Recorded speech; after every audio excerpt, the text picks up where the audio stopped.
Hello and welcome to my YouTube channel. My name is FTZ and today I want to talk to you about my experience with using this superb compact telephoto option for wildlife photography, a Nikon AF-P 70-30mm. Not a typical 70-30mm lens, as they are usually on the crappy side, but this one is a gem and it is more expensive than typical 70-30 lens. If you read anything online about this lens, you should know that it has an optical stabilization, which is very good coupled with my Nikon Z camera, which has also image stabilization on the sensor. So working together, they offer quite a good control of the picture, making available shots of 300mm totally zoomed in of the distant birds with my hands like that. Not very comfortable. Yes, better with a monopod or tripod, but not always the case. You have it with yourself.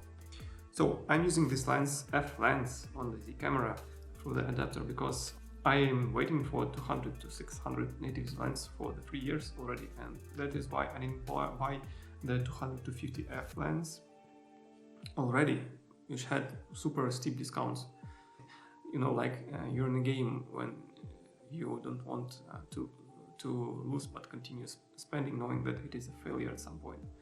So I'm spending my time and opportunity to take pictures with a bigger zoom because I don't want to end up with the 200-500 f lens lying on my shelf when I get 200-600, because it would definitely be better, because all the Z optics is superb to the F optics, except for the latest F lens releases, which is this one. This was quite late, I think, to the F line. So what you need to know about this lens: optically is excellent, sharpness up to the whole 300 zoom range from the open aperture. Chromatic aberrations next to non-existent. Flare is very good controlled and it has very nice deep bayonet hood, which snaps on off very easily and very reliably. Yes, the AF and VR buttons can be accidentally pushed, especially VR, because it is on the lower side and you tend to have a grab lens from the bottom. But it is a rare case, AF never for me. What else to say? The bokeh. The bokeh for the subjects, for the birds in flight, birds in trees, is great. I have no questions. Birds in grass, not very pleasant. So you need to always consider, especially if the grass is full of dew, morning dew, and it gets a lot of specular, we call it specular point highlights. It is somewhat disturbing, I would say. But this is like an edge case and a few percent of the pictures I take. But nevertheless, I need to note it. Great for videography of birds. Absolutely silent. Autofocus. Optically stabilized. Can be used handheld with great success, and adding some minor additional stabilization in post if you're shooting like this and your hands are getting very tight quickly and start to vibrate, but no issues. The zoom range is perfectly fine for birds you can approach, like big birds like herons, ducks, anything aquatic which is not very frightened.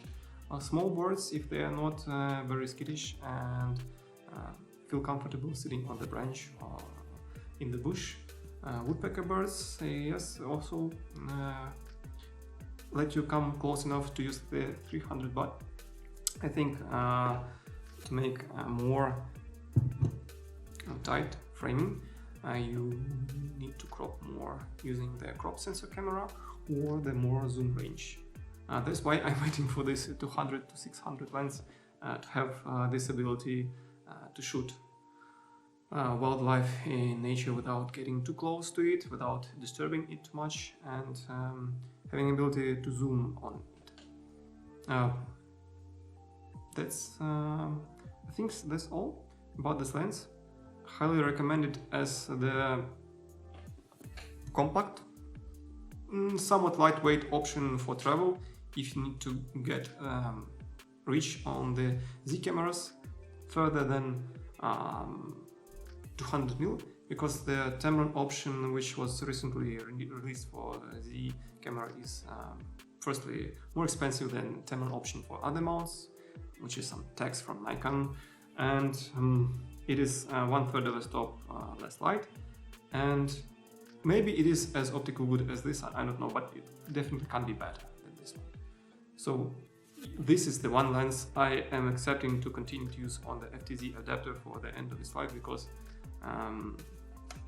it fills the gap between the super telephoto but something heavy, and not so telephoto something up to 150 or 200 super useful niche which you need to have, because sometime you need to travel light and you can't bring the 2 kilo lens with you, so you bring this one and this 24 to 70, and you get from 24 to 300 everything you need for almost all subjects to make a good travel, nature, photography and videography.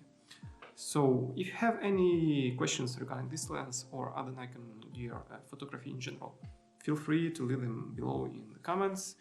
Like this video if you liked it, dislike if you disliked it, and subscribe if you want to see more from me. Thank you, bye bye.